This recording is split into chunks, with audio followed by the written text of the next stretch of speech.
Hello students, कल हम लोगों ने जो नाउन के बारे में पढ़ा था उसी का नाउन का ही सीरीज है जेंडर। अब हमें ये समझना है कि जेंडर होते कितने प्रकार के हैं। तो पहले तो ये जानना है कि जेंडर है क्या चीज़। What do you mean by gender. Gender का शाब्दिक अर्थ होता है लिंग। ओके, अब आते हैं, देखिए there are 4 types of gender in English. कौन? मैस्कुलिन जेंडर, जिसको हिंदी में पुल्लिंग कहते हैं। फेमिनिन जेंडर, जिसको हिंदी में स्त्रीलिंग कहते हैं। कॉमन जेंडर, जिसको हिंदी में उभयलिंग कहते हैं। न्यूटर जेंडर, जिसको हम हिंदी में नपुंसक लिंग कहते हैं। अब ये 4 जेंडर जानने के बाद अब हमें ये जानना होगा कि मैस्कुलिन जेंडर क्या है, फेमिनिन जेंडर क्या है, कॉमन जेंडर क्या है और न्यूटर जेंडर क्या है। तो ठीक है, पहले हम आते हैं मैस्कुलिन जेंडर पर। मैस्कुलिन जेंडर, जिन नाउन से पुरुष जाति का बोध होता है वे पुल्लिंग कहलाते हैं। जैसे man, boy, king, father, lion, etcetera. अब जिससे पुरुष जाति का बोध हो, अब पुरुष का मतलब आप ह्यूमन बीइंग्स, आप इंसान को ही नहीं रखेंगे, उसमें जानवर भी है, पंछी भी है। तो इस तरह के लिंग को हम मैस्कुलिन जेंडर कहते हैं। अब आपसे कोई पूछे कि सन, SON, सन कौन सा जेंडर है, तो क्या होगा? Yes, masculine gender. Okay, next feminine gender, जिन नाउन से स्त्री जाति का बोध होता है वे स्त्रीलिंग कहलाते हैं। I mean feminine gender. जैसे women, girl, queen, mother, cow, etcetera, जिससे मतलब स्त्री जाति का बोध हो। अब आपसे पूछा जाए कि बुफैलो किस टाइप का जेंडर है, तो ये फेमिनिन जेंडर है। मतलब वो जानवर हो, इंसान हो, जो भी स्त्री जाति से संबंधित है वो फेमिनिन जेंडर है। नेक्स्ट, तीसरा आते हैं कॉमन जेंडर। कॉमन जेंडर ऐसे कहने से भी आपको ज्ञात होता है कि जिस नाउन से स्त्री और पुरुष दोनों का बोध होता है। देखिए मैंने लिखा है स्त्री तथा पुरुष दोनों के लिए प्रयुक्त होने वाली नाउन्स उभयलिंग, आई मीन कॉमन जेंडर के अंतर्गत आती है। अब ये देखना है कि वही चीज़ पुरुष पर भी लागू होता है, वही चीज़ स्त्री पर भी लागू होता है। जैसे टीचर, टीचर कोई पुरुष भी है तो उसे टीचर कहेंगे, कोई लेडीज है वो भी टीचर हैं। स्टूडेंट, गर्ल भी स्टूडेंट होती हैं, बॉयज़ भी स्टूडेंट होते हैं। उसका एग्जाम्पल देखिए, teacher, baby, student, doctor, friend, DM, PM, I mean prime minister, chief minister या कोई भी मिनिस्टर, ये सब कॉमन जेंडर होते हैं क्योंकि ये दोनों पर लागू होते हैं। ओके, अब हम आते हैं चौथा जेंडर पर, जिसको हम कहते हैं न्यूटर जेंडर। ओके, तो अब आते हैं 4th gender, neuter gender. Neuter gender को हम हिंदी में क्या कहते हैं? नपुंसक लिंग। जो नाउन्स निर्जीव वस्तुओं का बोध कराते हैं वे नपुंसक लिंग कहलाते हैं। नपुंसक लिंग में सिर्फ नॉन लिविंग थिंग्स की बात होती है, जैसे पेन, बुक, टेबल, चेयर, ये सब क्या है? नॉन लिविंग थिंग्स हैं, यानी डेड थिंग्स हैं। तो इस टाइप के जितने भी डेड थिंग्स हैं उस सब को आप न्यूटर जेंडर कहेंगे। अब देखिए, एक इसमें जेंडर है ट्री। ट्री को ज़रा विशेष रूप से समझिए। अब आपके मन में विचार होगा कि ट्री तो छोटा सा प्लांट से बड़ा सा ट्री हो जाता है, लेकिन ये इंग्लिश में एक्सेप्शन है और इंग्लिश एक्सेप्शन का विषय माना भी जाता है, तो इसलिए आप ट्री को भी न्यूटर जेंडर ही कहेंगे। मतलब ये मत दिमाग में आपका कभी कन्फ्यूजन नहीं होनी चाहिए कि यदि निर्जीव है तो छोटा सा प्लांट से बड़ा सा ट्री कैसे हो जाता है।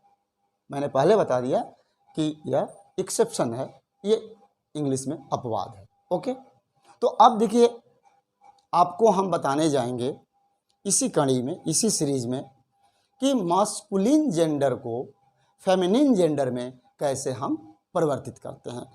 इसके पहले आपको ये ध्यान देना है कि जो मैंने पढ़ाया आपको कितना समझ में आया।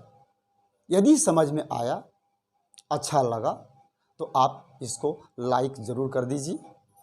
सब्सक्राइब तो बिल्कुल करना ही है जिन लोगों ने नहीं किया है अभी तक, और नेक्स्ट इसको आप अपने दोस्तों में शेयर ज़रूर करिएगा। एक चीज़ और याद रखिएगा, आप मेरे इंस्टाग्राम और टेलीग्राम को ज़रूर फॉलो करिएगा, और जैसा कि मैंने हमेशा बताया है आपको कि लिंक जो है डिस्क्रिप्शन में है। ओके, तो अब आते हैं अगले चेंजिंग पर, कि masculine to feminine. Okay students, तो देखिए, अब हम आपको कुछ नया चीज़ जेंडर से ही संबंधित बताने जा रहे हैं। इसको बहुत ध्यान से समझते चलिएगा, फिर आप रटने वाली बात नहीं रहेगी। रटने वाली बात बहुत पुरानी हो चुकी है, हमको ट्रिक और ट्रिक समझना है। तो देखिए, पहला मैं जा रहा हूँ आपको मास्कुलिन जेंडर से फेमिनिन जेंडर में परिवर्तन कैसे करते हैं। तो कुछ तो वर्ड्स ऐसे हैं जिन पर कोई रूल या कोई ट्रिक लागू नहीं होता है, तो कुछ ऐसे हैं, अभी आगे आपको बताएंगे कि क्या करने से आपका जेंडर जो है अपोजिट हो जाएगा, यानी मास्कुलिन से फेमिनिन जेंडर हो जाएगा। अब देखिए, पहला जैसे है मास्कुलिन जेंडर का हमने चार्ट बना दिया है, और ये फेमिनिन जेंडर का चार्ट है, और ये नॉर्मल है, हम सब जानते भी हैं, आप भी जानते हो। फादर का फेमिनिन जेंडर क्या होगा? मदर।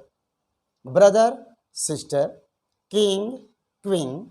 सन, daughter. Gentleman, lady. Sir, madam, ma'am भी कह सकते हैं। Horse, mayor. हॉर्स मीन्स क्या होता है? घोड़ा।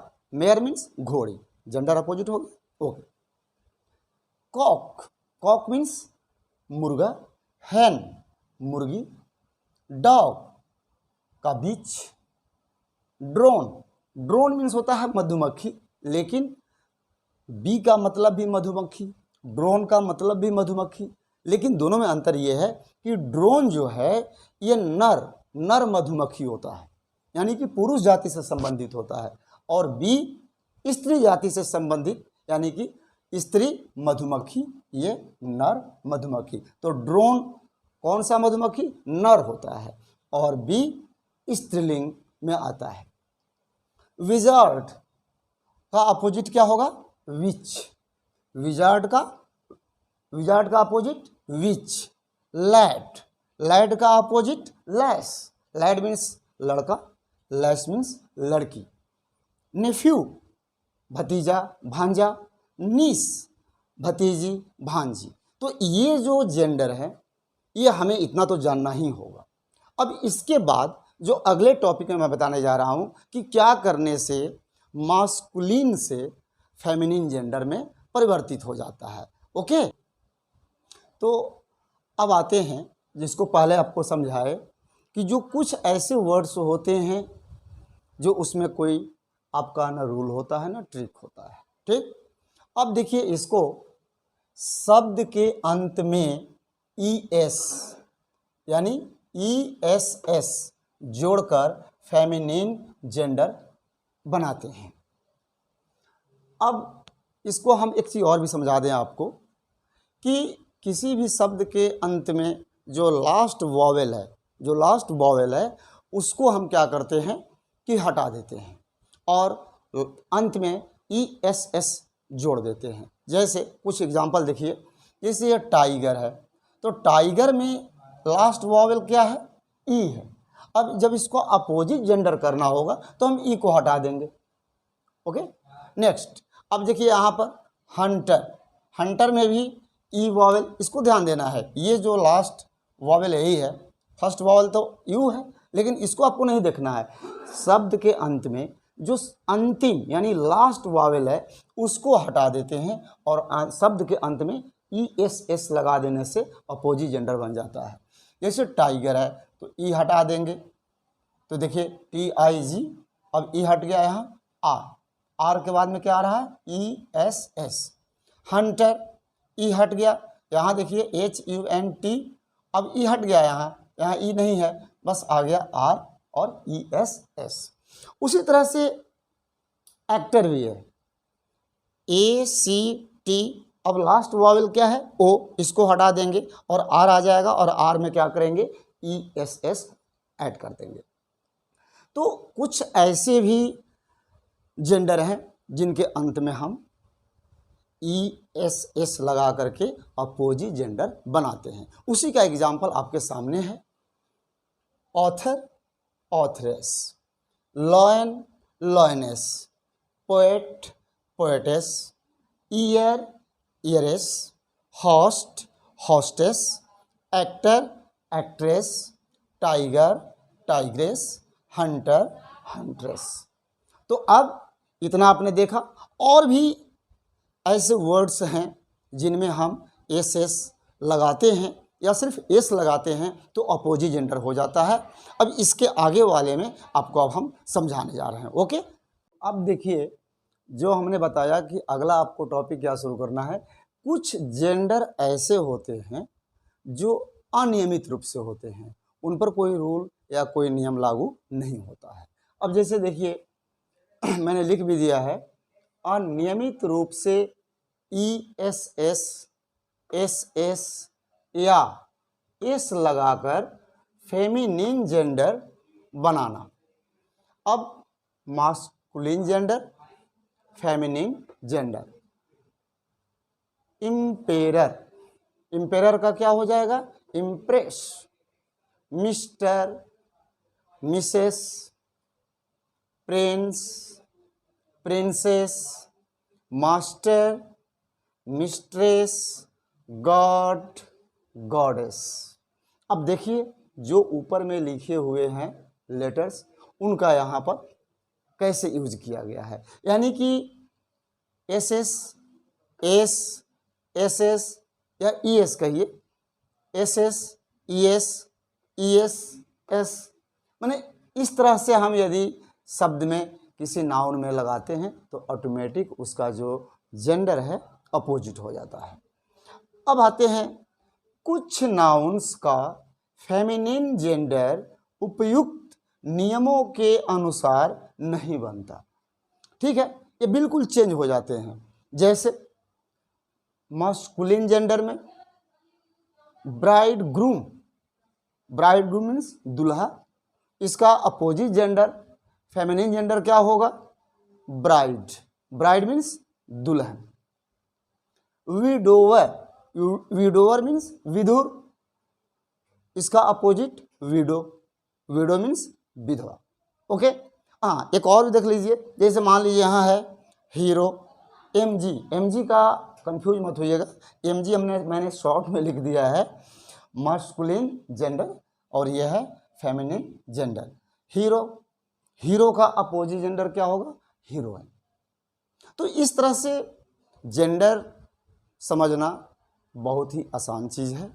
इसको आप बार बार देखते रहिए, जहाँ कन्फ्यूजन होता है कुछ अभ्यास भी करते रहिए। मैं इसको प्रैक्टिस के लिए जो कुछ क्वेश्चंस हैं जैसे air force, navy, army, SSC, bank, इन सब में जो आए हैं क्वेश्चंस नाउन पर आधारित, तो मैं आपको करवाऊंगा। लेकिन अभी तो बेसिक चीज़ें चल रहे हैं, जब ये हो जाते हैं 8 पार्ट्स ऑफ स्पीच जब पूरा हो जाता है तो फिर मैं आपको एक्सरसाइज पर लेकर आऊँगा, जो कि अनेकों कंपटीशंस में वो क्वेश्चंस आए हुए हैं। Okay, thank you.